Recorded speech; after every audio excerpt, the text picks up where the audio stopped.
Now, sometimes while performing a nucleus disassembly, whether using a direct chop, a stop and chop, or a 4-quadrant divide and conquer, we sometimes find it a little challenging in breaking down the nucleus and then bringing the fragments up to be subsequently emulsified. This I find to be a problem even more so in patients with softer cataracts.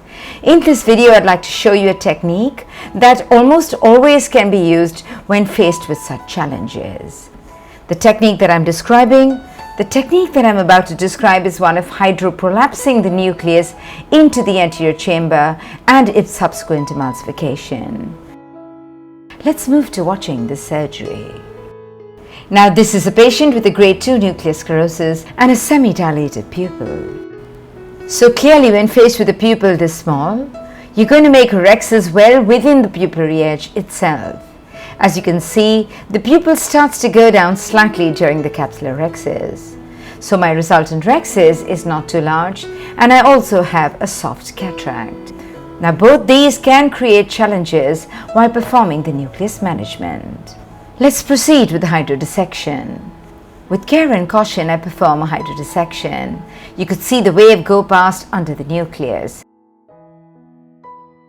I repeat it on both sides and confirm the rotation of the nucleus. I then introduce some viscoelastic in the anterior chamber, after which I'm ready to start the phaco. I plan to perform a direct chop in this case. After aspirating the superficial cortex and introducing the chopper through the right paracentesis incision, I'm ready to start the chop.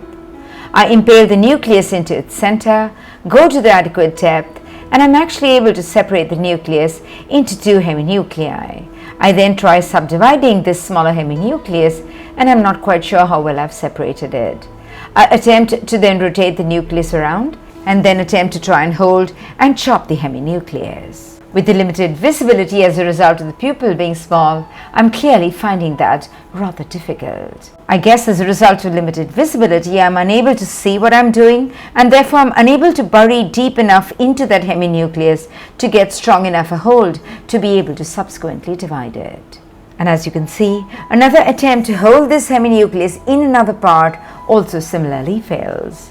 And now here's what I'm left with: 2 asymmetric heminuclei, the smaller one on the left and the larger one on the right, and an inability to break it down further. So when faced with a challenge like this, a pupil that's quite small, a rhexis which is correspondingly small, a nucleus which is a soft cataract which we were unable to downsize, what really would be the way forward from here? Now, when I'm stuck in a position like this, here's what I do. I perform a hydroprolapse of one of the nuclear poles into the anterior chamber and then downsize and emulsify it. Now let's see how that's done.